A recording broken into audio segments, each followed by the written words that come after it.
The wind groaned across the scorched earth, carrying the scents of blood and smoldering remains. Crimson flames licked the horizon, their reflections dancing in the glazed eyes of the dead. Ravens greedily tore at the flesh of the fallen. In the very heart of this hell, as if defying fate, stood one man, still breathing. Eric, the great bear, leaning on his blood-soaked axe, struggled to maintain his balance, his muscles burning from inhuman strain. His black wolf pelt, once a symbol of pride, was now saturated with sweat and blood, and his matted beard was clotted with still-bleeding wounds. Behind him lay the ruins of what was once his home, scattered bodies, shattered dwellings reduced to smoldering embers. His clan, his battle brothers, his family, all turned to ash. Ahead, in a mocking display, fluttered the banner of the Saxon king. The enemy army, like a pack of hungry wolves, surrounded him, bristling with swords and spears pointed directly at his heart. But Eric would not bow, would not beg for mercy. He knew no words of surrender. His ancestors, watching him from the golden halls of Valhalla, would not witness his fall as a pathetic lamb. The Saxon general, a tall man with hair the color of ripe wheat and a face etched with scars, dismounted his horse. His armor gleamed in the flickering flames, and his gaze held a heavy mix of respect and pity. "You fought like a demon," the Saxon said, his voice hoarse with exhaustion. "Surrender, warrior, and I will grant you a worthy death." A guttural, furious laugh rumbled in Eric's chest. He spat blood onto the ground. "You speak of dignity as if you know its price." His voice thundered like a storm's prelude. "I am the bear, I am the storm, I am the thunder you will fear in the darkest nights." Silence hung in the air, sharp as a blade. The general frowned, uncomprehending, and then Eric, with a roar that made even the gods tremble, stepped forward. He raised his axe and charged. That night, amidst the ashes of his village, a legend began to be forged. But what happened next, and who would emerge victorious from this struggle? An icy wind whistled through the tall pines of the north when Eric was born in the village of Skarim, where winters were harsh even for the strongest. His mother often recalled that he made no sound at birth, but merely opened his eyes and met the world as if defying the gods from his very first breath. His father, Bjorn Irontooth, was a legendary warrior who fought alongside kings and jarls, a man whose strength could only be matched by the fury of a raging bear. Perhaps it was destiny, perhaps it was blood, but Eric inherited from his father not only his ferocity, but also his indomitable spirit. From an early age, battles and survival forged his character. By 8 winters, he hunted alone in the forest, facing wolves and the piercing cold that killed adult men. While other boys trained with wooden swords, Eric wielded a real axe, a gift from his father. At 12, he killed a giant boar with a single blow to its skull. It was on that day that his people began to call him the Bear, for they said his strength was supernatural, as if bestowed by forest spirits. But Eric did not want to be merely strong. He dreamed of becoming a warrior worthy of the halls of Valhalla.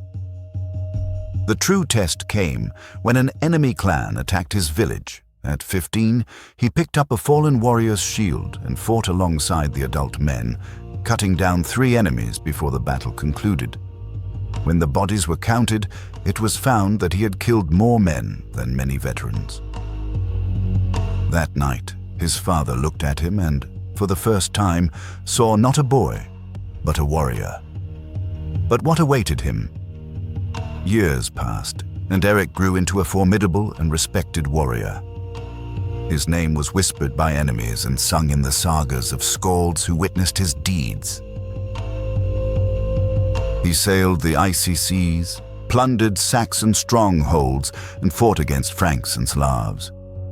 Yet he was not merely a bloodthirsty killer. Eric meticulously planned his battles, and his leadership qualities inspired admiration in those who followed him. Unlike many warriors who sought only gold and glory, he aspired to something greater. He wanted his name to echo through the ages. One of his most renowned feats was the assault on Dunholm Fortress, where a Saxon army was sheltered. Eric, with a small band of warriors, infiltrated under the cover of night, scaling the walls during a storm while sentries silently perished in the darkness. Eric led a furious charge, opening the gates for his clan. That night, Dunholm fell, and Eric's name was forever etched into the memory of the survivors as a living nightmare. But his legend was not solely comprised of victories. He also knew betrayal, lost friends in battle, and felt the heavy burden of responsibility. When his Jarl fell in combat, many expected Eric to take command, but he refused. He said his time had not yet come, that the gods were still testing him. This gesture of humility, rare among warriors, only strengthened his authority. The title of the Great Bear was not given lightly. One winter, his clan faced an unexpected threat, a Saxon king leading a vast army intended to destroy their settlements. With no time to gather reinforcements, Eric decided on the unthinkable. He and 30 warriors ambushed a detachment of 100 Saxon soldiers to cut off their vanguard. The battle was brutal. Eric fought like the storm itself, his axe mowing down lives as if the gods guided his blade. Panic-stricken Saxons claimed he was not a man, but a monster, impossible to kill. Even wounded, he continued to fight, roaring like a wounded beast, refusing to yield. When the last Saxon fell, Eric, covered in blood, still stood. From that day, he became more than just the bear. He became the Great Bear. Skalds sang of his fury, telling how enemies trembled at the sound of his name. But Eric knew that fate held even greater trials for him. Something within him whispered that his greatest battle was yet to come. And when the flames consumed his village and enemies surrounded him, he felt no fear, only a burning desire for his name to echo through the ages. The Great Bear still roared, and his legend was far from over. But what would happen next? Would he survive this slaughter, or would he meet an inglorious end? In the rugged fjords, a biting northern wind raged, sweeping through the treetops as if ancient deities whispered forgotten secrets. Amidst the formidable mountains and the deep fjord, reflecting the faint glimmer of stars, lay the village of Skarim. It was not the largest or wealthiest Viking settlement, but its history was forged from iron, courage, and the blood of countless warriors. Anyone who dared invade their lands found no submission or willingness to negotiate. Skarim was a bastion of warriors, men and women hardened by the brutality of the surrounding world. Every home, every fortified log wall, every shield hanging above the massive doors of the great hall served as a reminder that the Bears of the North, as they were called, never retreated.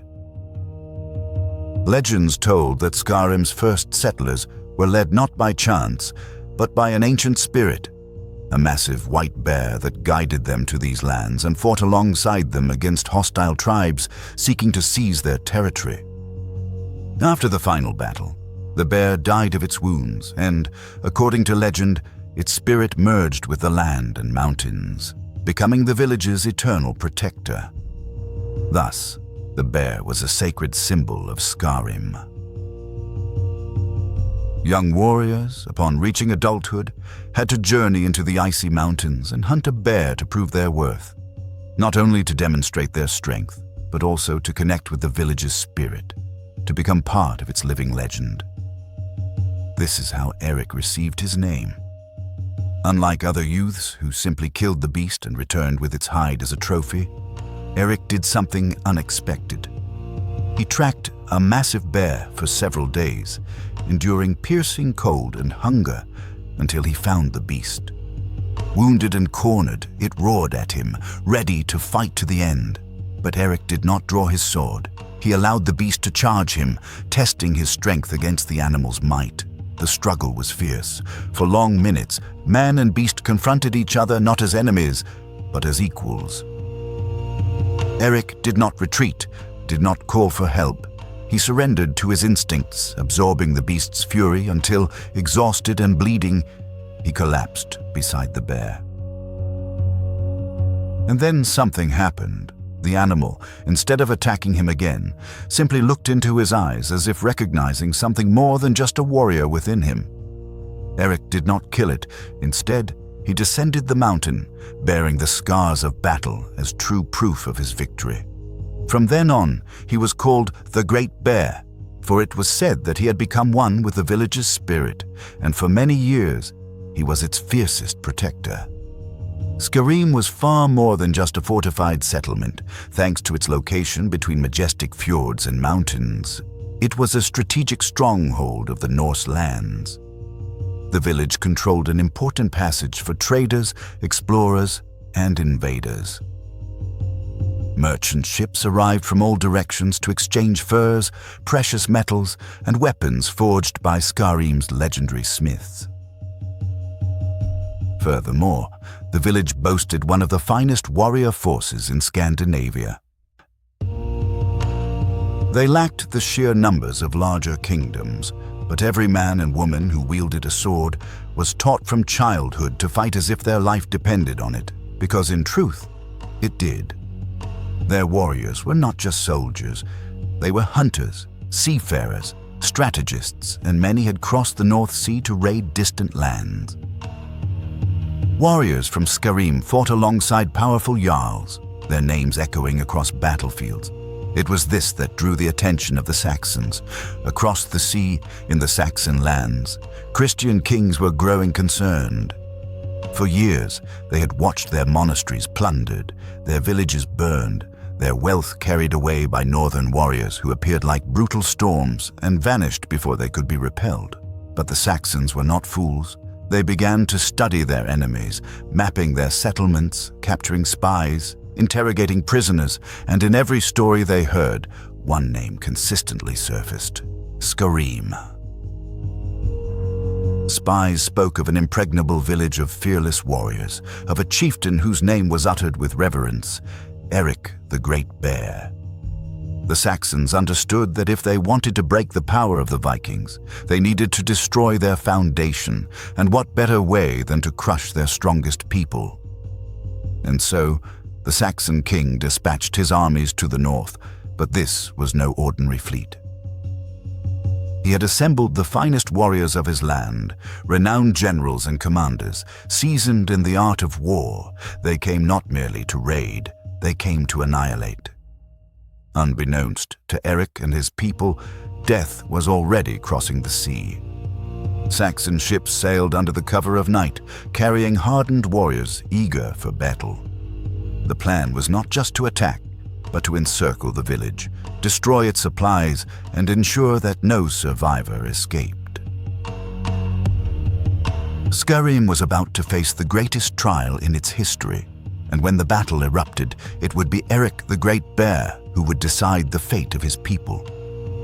The north was a wild land, where the wind cut like sharp blades and the earth rose, defying the sky with its mountains and bleak forests. But in the south, the land was fertile, with green fields and dense woods nourishing the Saxon people. There, in the kingdom of Wessex, amidst winding rivers and rolling hills, Ulrich, the future king, was born, and with him, the burden of a destiny forged by ambition and war. Ulrich was the son of King Edred, a leader revered by his subjects and feared by neighboring peoples. From his early years, while still a child, his father taught him the secrets of the sword and strategy, raising him not only to rule, but to conquer.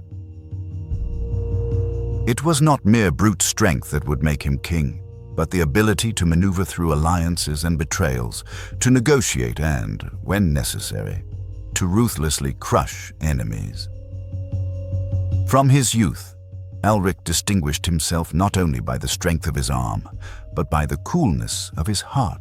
His gaze, always piercing and calculating, never wavered from his objectives, and his strategic mind always sought an advantage, a weakness to exploit. He grew up under the sign of war, like a wolf among sheep, always ready to strike before being struck. Even as a youth, his father sent him to battlefields not to fight, but to observe, learn, and understand the forces that governed the Kingdom of Wessex. It was during one such expedition that Alric faced one of the greatest trials of his youth. A Viking clan, led by an imposing and ruthless chieftain, invaded his lands. The battle was bloody. The Saxons were forced to retreat. When the Viking chieftain, bearded and wise, captured one of his generals, Alric saw something in his eyes he would never forget, a contempt for life and boundless audacity. But most of all, he was struck by the Vikings' strategy, their ability to strike swiftly, like storms appearing without warning. After the defeat, Alric retreated to reflect. He knew that while his army was large, it lacked the same ferocity, the same cunning that the Vikings possessed. And in that moment, he swore that Wessex would never again be caught off guard. He would begin his own path to power, seeking not only to expand his territory, but to destroy any threat that stood in his way, starting with the Vikings. Gradually, Alric earned the respect and loyalty of his vassals, using his cunning to manipulate alliances and subdue those who dared challenge him. His reign, however, was not based solely on military victories. He knew that a king needed more than an army. He needed resources. And Alric was a master at exploiting every available resource. He invested heavily in his fleet, in food supplies, in precious metals for forging weapons of war and impenetrable armor. But Alric's power did not stem solely from his military might. His control over the lands of Wessex was absolute. His iron and copper mines were among the richest in the kingdom, and he forged alliances with merchants from distant lands to ensure his wealth was never questioned. He used his assets as instruments of subjugation, buying loyalty with silver and threatening with the blade. His influence over the church was also key to solidifying his position, creating a network of information and alliances that extended beyond secular politics. However, his greatest triumph was the unification of the Saxon kingdoms under his rule. Ulrich was not merely king of Wessex. He became the monarch of all England, forging an empire with blood and iron. His mastery of conquest extended not only to the battlefield, but to the manipulation of men's minds. To his enemies, Alric was a nightmare, a constantly shifting shadow, forever seeking greater power. But there was one thing he could not control: the people of the north. Scarim, with its impregnable village and legendary warriors, became a constant threat. Ulric's spies brought tales of Eric, the Great Bear's name being carried on the northern winds, a living legend who inspired his own warriors. Alric heard stories of the Viking leader who defied all his enemies with an almost supernatural ferocity. He understood that this man, this bear, had to be destroyed, not only to ensure peace in England, but to prove his own supremacy. The Saxon king, thinking strategically, understood that Scarim was more than just a small village in a distant land. These people, with their beast-like combat skills, possessed a strength capable of shifting the balance of power in northern Europe. News of their victories, the fame of their warriors, and the uncompromising nature of their culture deeply troubled him. If he allowed the Vikings to prosper, it could mean the demise of his empire. Ulrich did not fear the people of Scarim, but he feared the symbolism that Eric represented: raw strength and indomitable resistance, qualities that could incite other peoples to rise against his rule. The task was clear: destroy Scarim, eradicate Eric's lineage, break the spirit of resistance of the Viking people, and show the whole world that no clan, no man could defy the will of the Saxon king. He gathered his generals, formed a coalition of mercenaries and loyal soldiers, and prepared his armies. This would not be merely a raid, but a campaign to subjugate the heart of Viking resistance once and for all. His motive was not simply to conquer the village, but to permanently extinguish the flame of rebellion in the north. The consequences of this war would be profound: a message to all who dared challenge his rule. Now, as the Saxon armies moved north, Alric knew that the battle for Scarim was not just a war for land and people, but a war of ideals, a clash of civilizations. For him, the greatness of his empire was at stake, and in the end, only one king could remain. Bloody hues stained the horizon on that memorable morning. The sky, usually welcoming and cloudless, was overcast with dark, ominous clouds, as if nature itself sensed the tragedy to come. The earth, generously soaked by the night's rain, had become a perfect arena for the marching Saxon warriors, whose heavy shields and ironclad boots relentlessly approached their target. The dull thud of hooves and the multi-voiced murmur of soldiers merged into an ominous symphony as the vast army forged its path through the dense forests surrounding peaceful Scarim. The village, steeped in silence and preserving the Viking spirit, was still unaware of the looming threat when the first signs of smoke appeared on the horizon. For the people of Scarim, this was an immediate warning of dark times approaching. Guards in the watchtower spotted Saxon scouts, light riders, glimpsed in the distant fields before vanishing into the morning mist. Soon after the riders, loud cries erupted, ominous sounds of war, as familiar to the Vikings as the beat of their own hearts. Eric the Great Bear, hearing these cries, immediately understood that this was not merely a raid, but a full-scale invasion. With the first rays of the sun, a brutal battle ignited. Saxon forces, arrayed in an impenetrable wall of shields and spears, advanced on Scarim, outnumbering the defenders. The terrain around the village had been meticulously prepared. Trenches and hidden traps, created by years of war and accumulated experience. But nothing could prepare the Vikings for the massive army assembled by Alric, the Saxon king. Eric, towering at the forefront, inspired fear and respect, like an approaching storm. He led his people, his clan, with the strength of 1,000 warriors. He understood that the battle would be uneven, but it did not matter. His warriors were ready to stand until the end. The choice was stark: either survive this battle or achieve eternal glory in the halls of Valhalla. The battle erupted with a fury worthy of the gods.